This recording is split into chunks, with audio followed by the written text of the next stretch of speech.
quando o senhor diz que a pessoa está necessitada ali naquele momento, desprovida de condição de pagar as custas, ela está desprovida da condição de pagar as custas, não significa condição de miserabilidade ou pobreza absoluta. É mais ou menos isso que o senhor diz ali, e eu acho que tem muita propriedade, muita profundidade, e comungo desse entendimento. E por que eu comungo? Perceba bem, doutor Wilson, na verdade, não importa quanto a pessoa ganha, importa é quanto sobra. Quanto sobra? Imaginemos aqui uma situação, o senhor falou do exemplo de um delegado, imaginemos uma pessoa que ganha, sei lá, 15 mil reais por mês. É um bom salário? Sim, é um bom salário. Mas vamos imaginar o contexto, essa pessoa ganha 15 mil, mas ela está com o pai e mãe doente que ela banca, certo? Ela paga imposto de fazendo renda, tratamento. Ela paga imposto de renda, não sei se falando aí. Ela paga imposto de renda. Então, assim, 15 mil ela paga imposto de renda. Ela tem pai e mãe que são pessoas hipossuficientes, ela banca o tratamento, estão doentes, ela banca, ela tem ali comprovantes que ela tem que arcar com esses custos. Ela, hoje, plano de saúde é quase que uma necessidade, ela tem que pagar plano de saúde, tanto para os pais quanto para ela e para os filhos dela.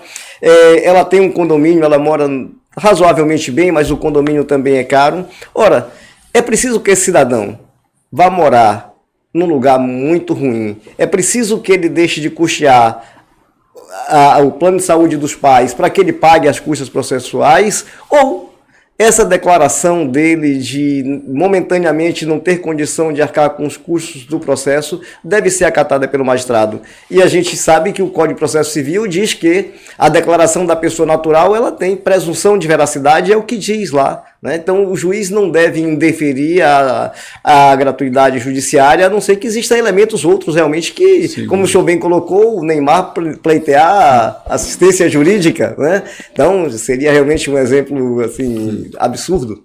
Mas, fora disso, a declaração e o próprio Código de Processo assim diz, né? E também nós temos lá o princípio da dignidade da pessoa humana previsto na nossa Constituição. Então, eu comungo e vejo essa sua fala na sua obra de forma muito apropriada, e vou narrar um fato real que aconteceu outro dia. Eu ia fazer uma sustentação oral, e antes do meu processo, a gente fica ali dentro da sala do tribunal, era um processo cível, e eu ia fazer a sustentação oral, e antes do meu processo foi apregoado um processo, doutor Wilson, que, mais ou menos assim, era um advogado em causa própria, era um advogado. Foi um fato que me tocou bastante, né?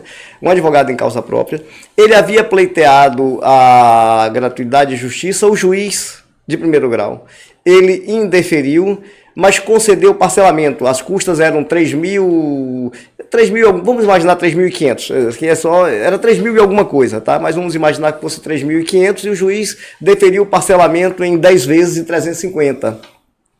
E da tribuna, esse advogado, ele se expôs de um jeito assim, sabe, que foi fantástico. Eu achei fantástica a sustentação oral que ele fez. Ele disse que estava ali em causa própria.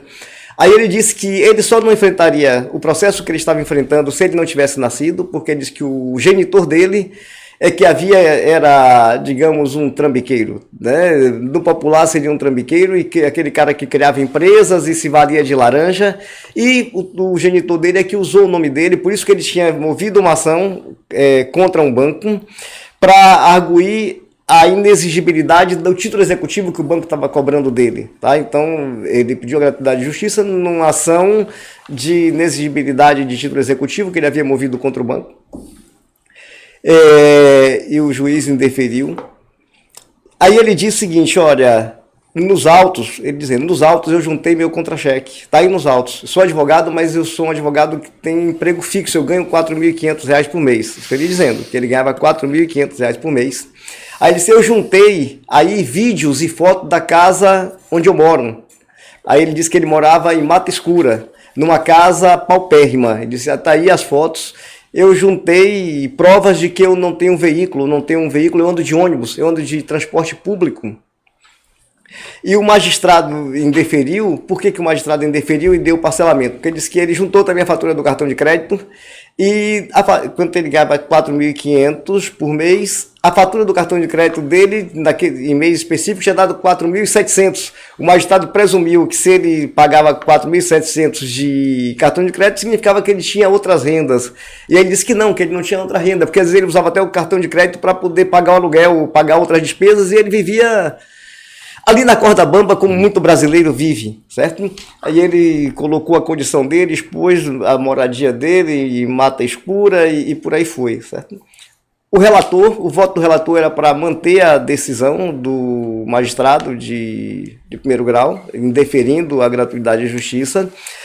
Depois da sustentação, o relator manteve o voto dele, disse que se solidarizava com aquela sustentação que o advogado tinha feito na tribuna, mas ele mantinha porque o judiciário precisava arrecadar custas para manter o pagamento dos servidores, os computadores, o material de expediente, e precisava das custas. Então, que ele era muito rigoroso com o deferimento de assistência judiciária gratuita ou gratuidade de justiça. Ele era muito rigoroso e que ele entendia que o parcelamento em 10 vezes atendia.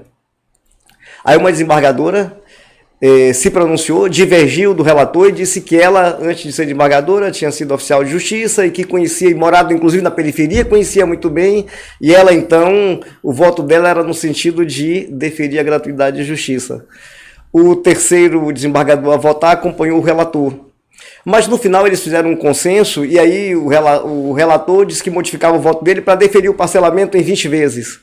Mas 20 vezes, muitas vezes para quem não tem dinheiro, ainda que seja R$170, 180, pode ser muito para uma pessoa. Né?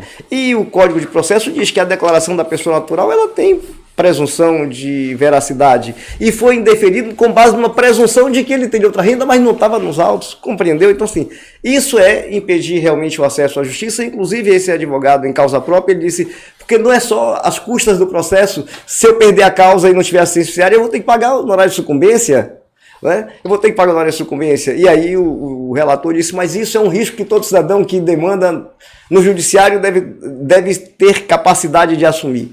Então, eu entendi que aquela decisão, na minha concepção, aqui não entro no mérito da questão, porque não conheço o processo, mas depois da sustentação, eu imaginei que ele fosse ter, sim, deferido a gratuidade de justiça, mas ele acabou tendo o parcelamento em 20 vezes. Então, a gente percebe que hoje, efetivamente, há uma necessidade de melhoria do nosso sistema de análise.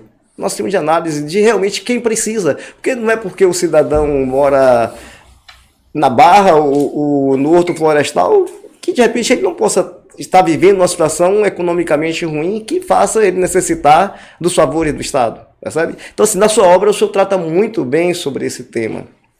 Então, eu parabenizando aqui a sua brilhante obra, mas queria que o senhor explicasse aqui para os nossos telespectadores mais sobre essa questão dessa barreira que é o custo e de que modo também nós podemos evoluir, o que se pensa sobre isso.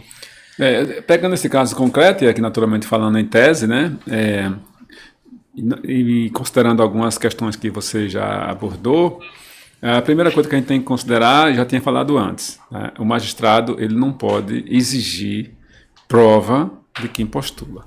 Tá? Esse é o primeiro ponto. Esse é um assunto, em regra, que cabe ao adversário impugnar. Tá? E aí vamos ver de quem é o ônus da prova. Tá? Esse é o primeiro ponto. Então, se o magistrado passa a exigir prova e não sei o quê, com base não juntou no prazo, já começa a indeferir, já cria uma barreira, né? Já cria uma dificuldade, e muitas vezes intransponível. Tá?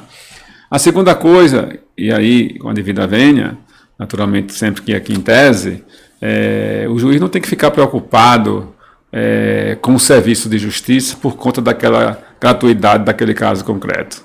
Se eu conceder, se for assim, um sistema em que nós tenhamos milhares de miseráveis, né, ou remediados, como eu falei por aqui, a maioria da população brasileira vive de até 2 salários mínimos. 2. É verdade. Isso, e nós sabemos que nosso salário mínimo ele é insuficiente.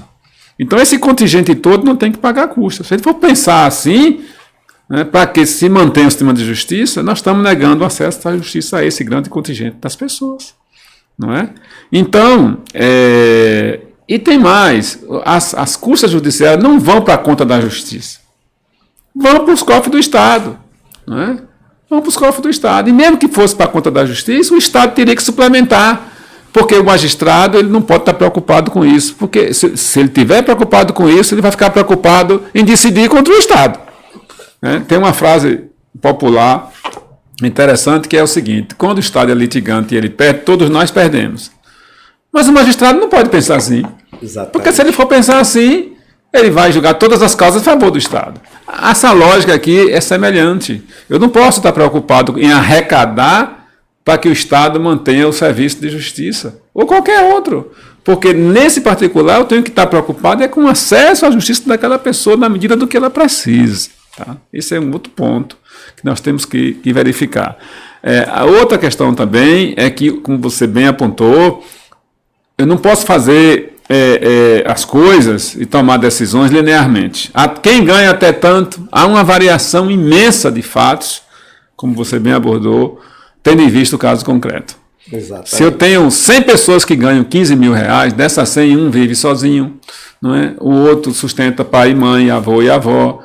Um outro sustenta pai e mãe e tem 5 filhos, o outro tem 2, o outro tem 3, o outro tem um deficiente, o outro... Há uma série de situações de fato que eu não posso definir só pelo que a pessoa ganha, seja bruto, seja líquido. Não é? Então, há muitos fatores aí que os magistrados têm que trabalhar com cautela, com cuidado, e ter uma diretriz. Qual é a diretriz? Na dúvida, eu vou ter que garantir o acesso à justiça. Não é? Essa é uma boa diretriz. Sim, sem dúvida. Então, presuma quem está pedindo. Né? Há alguns princípios que você pode e deve seguir que facilitam as coisas e não dificultem as coisas. Né? Essa questão também do parcelamento, não porque o parcelamento seja um remédio que eu vou usar para não dar a garantia do benefício total, tá? Não é isso. Quem tem o direito ao benefício total, né, e para eu negar eu tenho que fundamentar por A mais B, como sempre, tá? Mas a pessoa pode pagar, cheguei a essa conclusão que pode pagar, não é? Mas pode ter algumas dificuldades no pagar. Aí sim é que entra o parcelamento. Podemos tratar dessa maneira mais amplamente, com redução do próprio valor das custas, ou um parcelamento a longo prazo. Né? A questão da sucumbência também, né? sem nenhum demérito ao trabalho do advogado. O magistrado também pode dizer, não, nesse caso não vai ter sucumbência, cada um paga o seu e tal, por conta da dificuldade, porque se ficar no tudo ou nada, não é? E não pode ser na base do tudo ou nada. Eu também trato disso no livro, não é? Essas questões podem ser trabalhadas pelo judiciário, né? com mais vagar, com mais cuidado. Então aí há uma gama muito ampla de situações que os juízes têm que trabalhar com muita cautela, com muito cuidado, né? Mas com essas diretrizes, não é? Primeiramente, quem está pedindo. Outra coisa também que é importante, que eu não queria deixar de me lembrar, é que tem muita gente que diz que as custas devem ser dificultadas porque a sua facilitação, quer dizer, a porta de entrada da justiça facilitada estimula o conflito. Eu não acredito nisso. Eu acho que isso é uma mistificação e não tem base probatória nenhuma. Porque é o contrário. Porque o processo ele tem um custo indireto.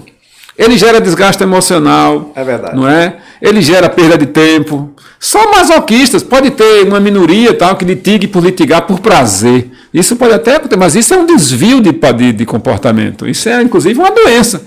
Porque o homem normal e comum ele corre do conflito como o diabo corre da cruz. Porque o processo, não é mais provável que as pessoas deixem seus direitos perecer por conta do temor de um processo, do custo de um processo, do que ter o prazer de litigar. Né? Então não acredito nisso, de jeito nenhum, porque seria uma coisa normal. Né? Tem o desgaste psicológico, tem o desgaste do tempo que você perde, deslocamentos para lá e para cá, né? Uma questão que pode até gerar doenças mentais, não é? Pela demora excessiva, pela apreensão, pela própria depressão, pela ansiedade que um processo gera. A depender do direito que está em jogo, isso se eleva enormemente. Então as pessoas não litigam normalmente por prazer. Só os masoquistas litigam por prazer. Logo, os magistrados têm que cuidar dos cidadãos, né? com esse direito. Porque se eu estou tratando de um direito fundamental, de um direito humano, não é? Eu diria até mais. Não é? As custas deveriam ser não cobradas dos médios para baixo e ser cobrada com custo muito alto dos realmente muito ricos. Não é? Dos realmente muito ricos. Aí tudo bem, vai lá para que eles paguem essa conta. Tá? E nós temos um contingente de muitos ricos, né? Seja pessoas físicas, sejam grandes empresas. Não é? E isso, na questão da sua área, que é o processo do trabalho, fica muito claro, não é? Em grande medida, porque eu sei que nós temos empregados e empregados, né?